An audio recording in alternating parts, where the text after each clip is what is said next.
Hola, mi nombre es Sonia Asinas y les voy a contar un trabajo que estamos haciendo con Fernando Mazzoni. El título de nuestra comunicación es Existencia de infinitas soluciones para un sistema filaplasiano, porque estamos interesados en obtener condiciones que garanticen la existencia de soluciones de este problema P de phi, que está dado por un sistema de ecuaciones que es el siguiente: la derivada con respecto a t del gradiente de phi de u' de t igual al gradiente con respecto a la segunda variable de una función f en t u de t. Esto en casi todo punto t del intervalo 0 t grande. Y con condiciones sobre la función y sobre la derivada para obtener soluciones periódicas. La función phi va de r a la d en 0 infinito y es una n función. O sea que es diferenciable, convexa, en cero se anula, es positiva sobre el resto de los vectores de r a la d.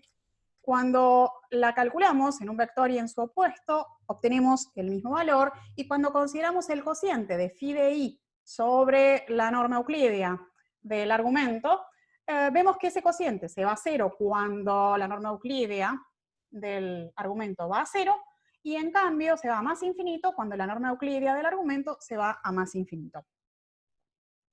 La función f que aparece en nuestro problema P de phi va de 0t por r a la d en r a la d, la llamaremos potencial y será una función de Carathéodory diferenciable con respecto a la segunda variable de la f en casi todo punto t del intervalo 0t grande. Y tanto ella como su gradiente con respecto a la segunda variable deberán estar acotadas por el producto de dos funciones, a de x por b de t, donde a tiene que ser continua y b tiene que ser integrable. Esta acotación tiene que ser válida en casi todo punto del intervalo 0t. Nosotros saldremos a buscar soluciones de nuestro problema P de phi buscando puntos críticos de la integral de acción dada por la integral que va de 0 a t de phi de u' de t más f de t u de t, y que aquí nombramos como IA. ¿Por qué haremos esto? Porque las ecuaciones que aparecen en nuestro problema P de phi son las ecuaciones de Euler-Lagrange de esta ecuación, de esta integral de acción.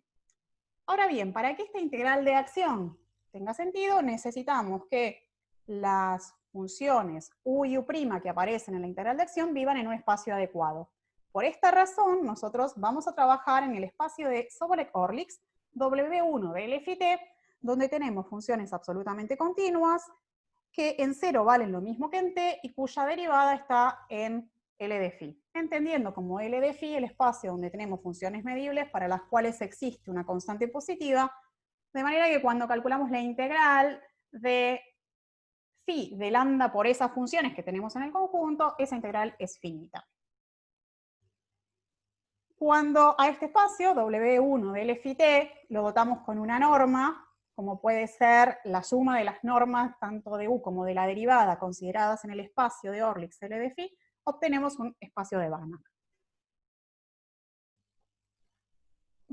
Algunos conceptos usuales en la teoría de espacios de Orlix serán usados aquí también. Por ejemplo, decimos que una función satisface la condición delta 2 si existe una constante c que depende de la phi, una constante positiva, tal que phi de 2 por x está controlado por c por phi de x más 1 para todo x en r a la d. Esta definición de delta 2 no es la clásica, no es la usual, pero es equivalente y a nosotros nos es más útil. También diremos que una función phi 0 está por debajo de la phi si para cada constante k positiva existe otra constante c que depende del k, tal que phi 0 de x está controlado por c más phi de k por x para todo x en r a la d. Y también aparecerá en juego algunas veces la función complementaria de la phi, que se define como el supremo sobre todos los i de r a la d del interno entre i por z menos phi de i. Esta función complementaria es una n función y la complementaria de la complementaria nos devuelve la función original bajo ciertas condiciones. Nosotros hemos trabajado sobre este problema P de phi anteriormente y junto a otros colegas. Comenzamos en un espacio isotrópico, trabajando con una función phi radial y f de oscilación acotada.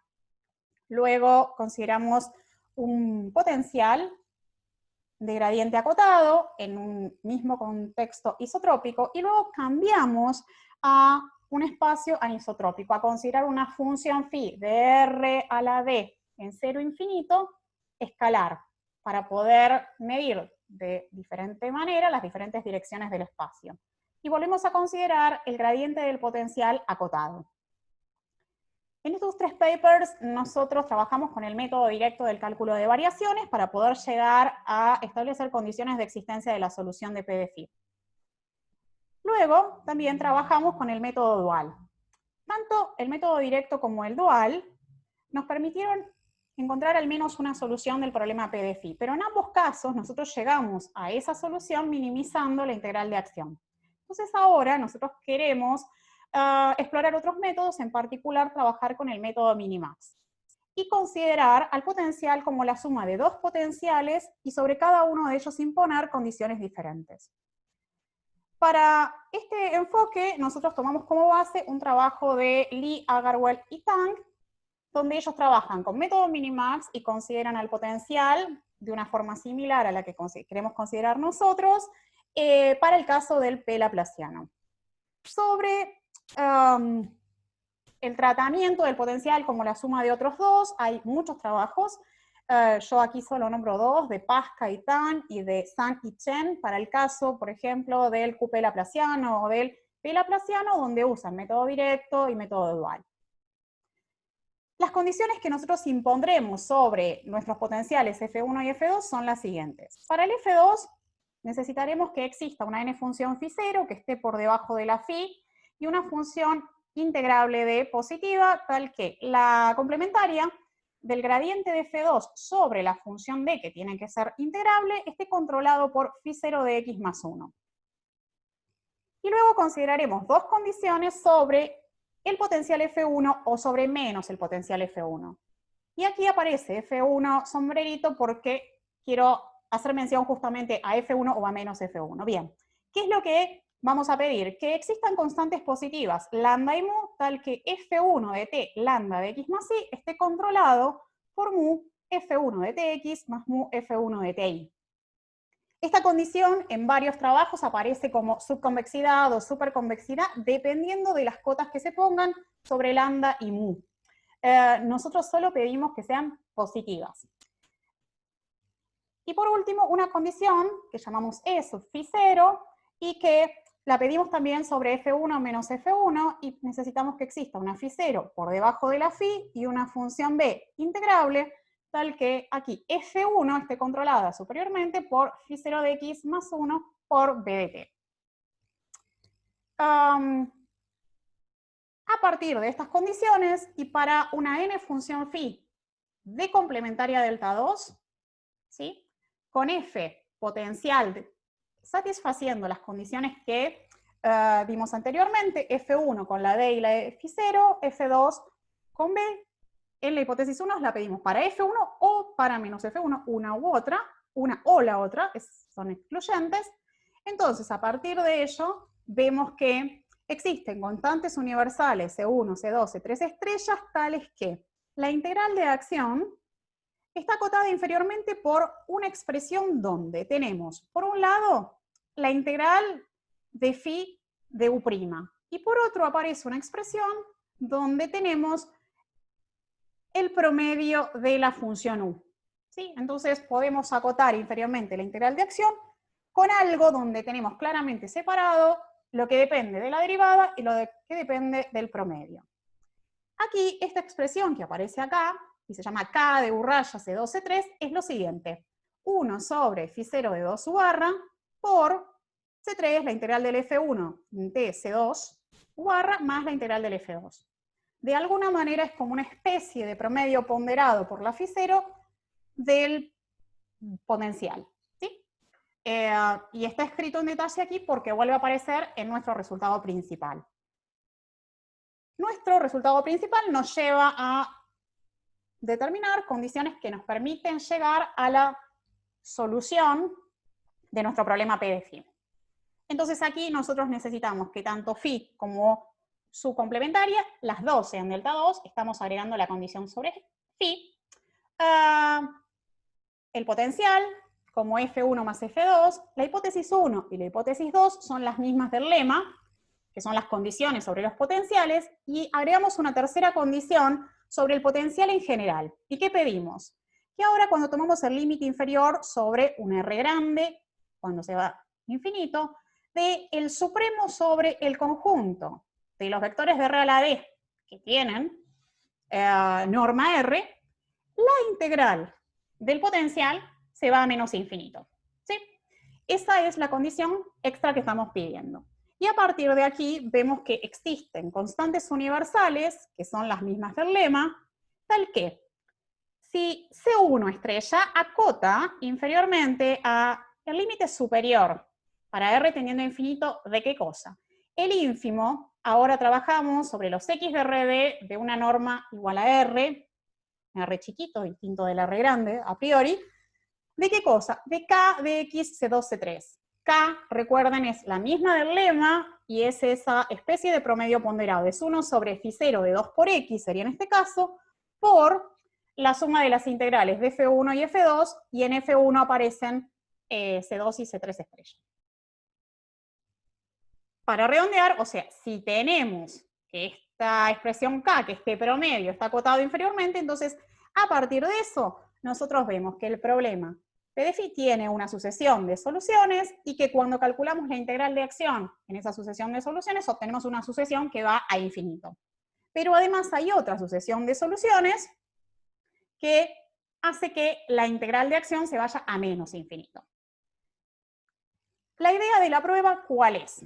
Nosotros comenzamos para ver el primer resultado a partir de la hipótesis 3 sobre el potencial completo que nos daba que la integral de f se iba más infinito si considerábamos ahí el límite inferior del supremo. Entonces, a partir de eso, lo que obtenemos es una sucesión de números positivos R sub n grande que se va más infinito. A partir de esa sucesión armamos una sucesión de conjuntos de elementos de nuestro espacio que son constantes y de norma igual a Rn. Y cuando ahora tomamos el supremo sobre esos conjuntos de la integral de acción y hacemos que el n se vaya a infinito, obtenemos que ese supremo se va a menos infinito. Por otro lado, por el lema encontramos otra sucesión de números positivos, Rm, que también se va más infinito, que nos permite armar otra sucesión de conjuntos, donde acá tenemos los elementos de promedio igual a Rm, ¿sí?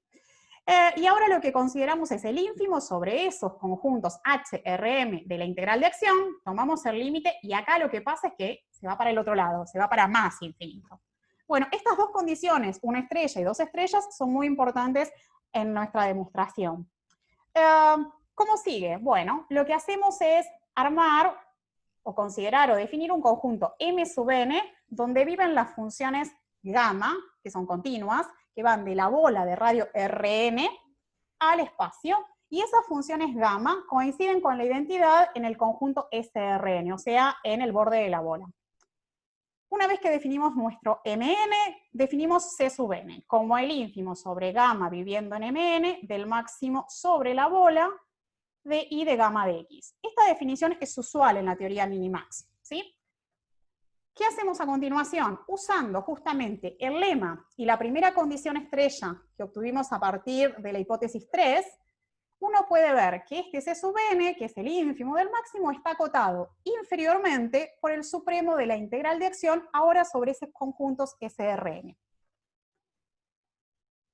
Desde aquí, utilizando un resultado más general, por ejemplo de Magwin y Whelan, podemos ver que para cada sucesión de funciones en este conjunto Mn, que verifiquen que la integral de acción en gamma k vaya al C sub n que definimos, va a existir una sucesión de funciones B sub k en el espacio de Sobolev-Orlix en el que estamos trabajando, tal que la integral de acción aquí va a tender al C sub n, la distancia entre esos B sub k y gamma de la bola va a 0, y cuando calculamos la norma de la derivada de la integral de acción en los B sub k, La norma aquí, hablamos de la norma en el dual, ¿sí?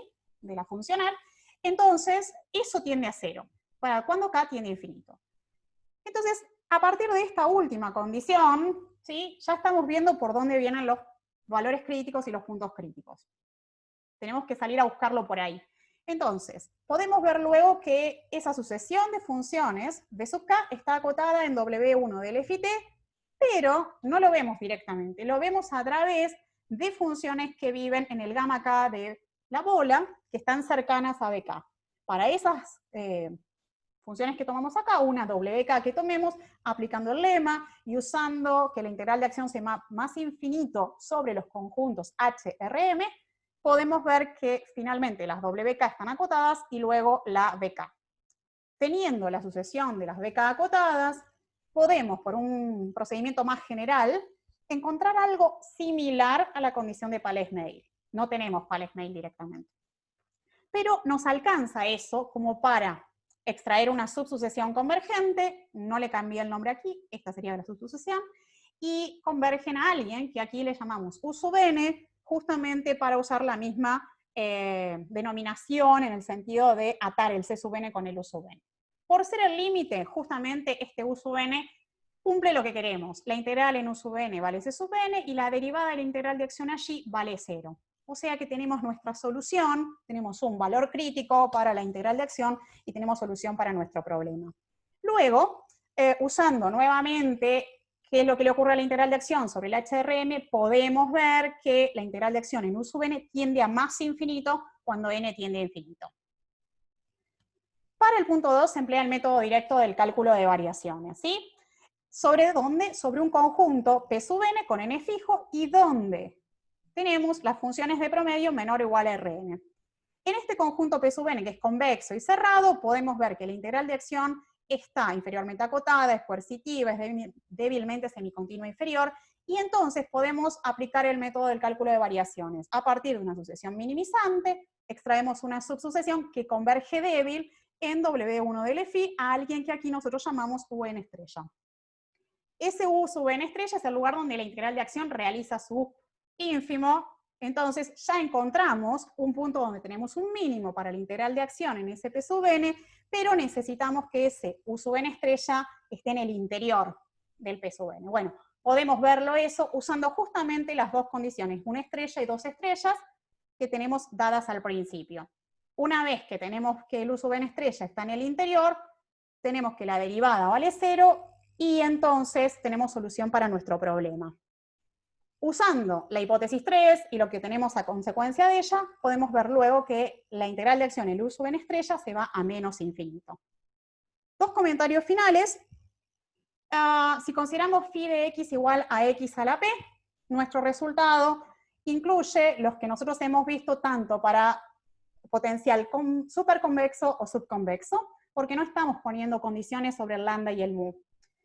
Y la mala noticia por ahora para nosotros es que no hemos podido sacar la condición delta 2 sobre phi, que la necesitamos cuando obtenemos algo parecido a Pales-Neil.